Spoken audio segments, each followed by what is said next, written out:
there have been protests since 2011 in Saudi Arabia. There have been many arrests since then too, but there hasn't been much global media coverage of this. Why do you think that's the case?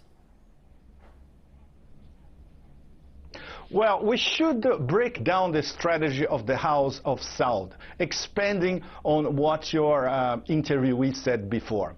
Basically, it's carrots and stick. Carrots in the form of a $60 billion handout program by King Abdullah at the beginning of the Arab Spring in 2001. The Saudis were horrified by the beginning of the Arab Spring in neighboring Bahrain. So they bribed their own subjects, number one. Number two, the stick is against the Shiite minority, roughly 10% of Saudi Arabia, who lives in the eastern province. That's where most of the oil is, by the way.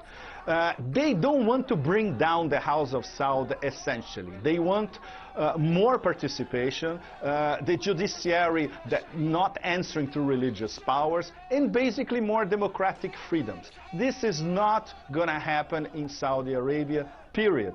Nor in the other GCC, Gulf Cooperation Council, petromonarchies as well.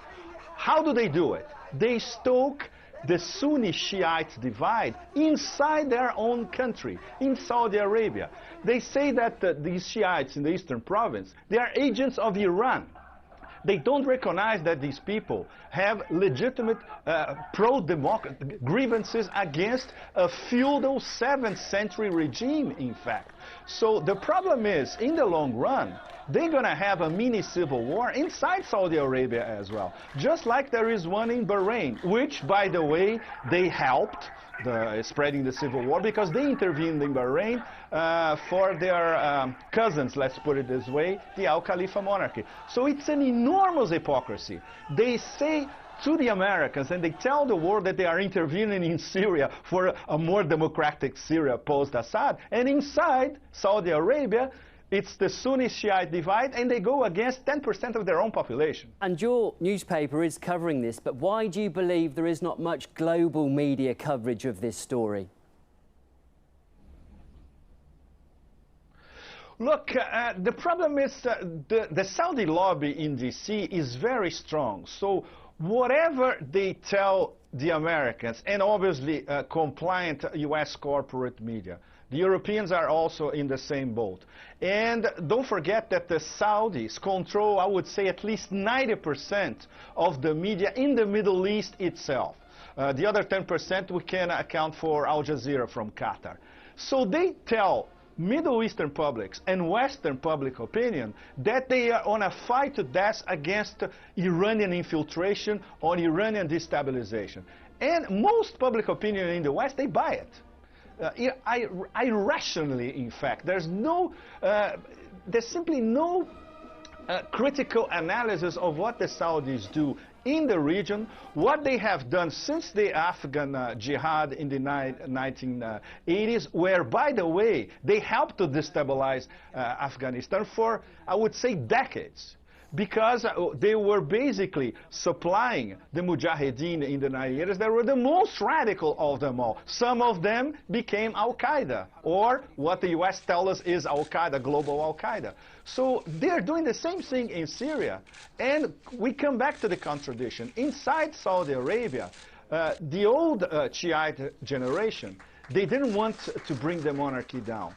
There's a very, very strong possibility that the younger generation, some of them unemployed, connected to the internet, on Facebook, on Google, on everything, they will want something more radical against the House of Saud itself. Do you think there is an internal problem with the House of Saud, which is the future of the dynasty, which is in jeopardy at the moment. And do you think those people that are protesting at the moment actually have a good chance of succeeding? Because we hear about the crackdown, but we also hear now there is a new opposition group called the Saudi Million. So despite the crackdown, new protest groups keep appearing. So what do you think the future is for them? Could they succeed, do you think, at all?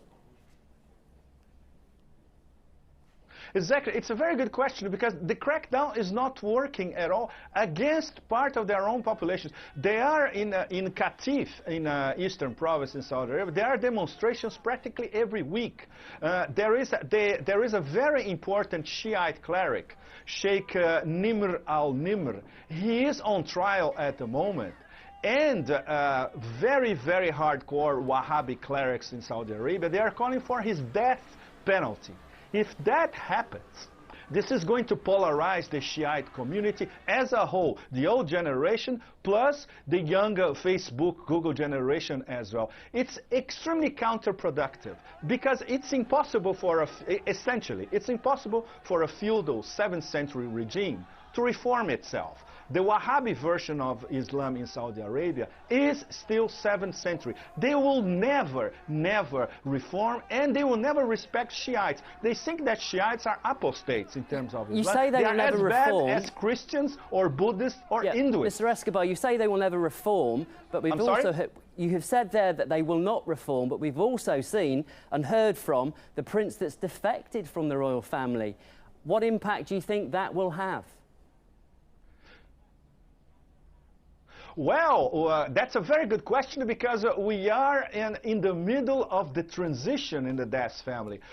King Abdullah, like I remember Bob Dylan in one of his songs, he's not busy being born, he's busy dying. That's what's happening. He's busy dying, and we don't know who's going to be the heir to the throne, in fact. Abdullah would like to put his son. And there's a conflagration between some of the most important branches of the House of Saud among themselves, including some of these, I would say, the top echelon of these 7,000 princes. Some of them, we used to see them in London, you know, when they import their pink Lamborghinis and drive like idiots around Harrods all the time. So some of these are part of the top echelon of the House of Saud. And there is an internal conflagration. So they have an internal mini civil war breeding. They discriminate against their own Shiite population. There's a problem inside the royal family, and they still don't know what they're going to do in the Middle East, even with American support. We have to leave it there. Thank you very much for your opinion there this morning. That's Pepe Escobar, an investigative journalist at the Asia Times, live from Hong Kong. Thank you.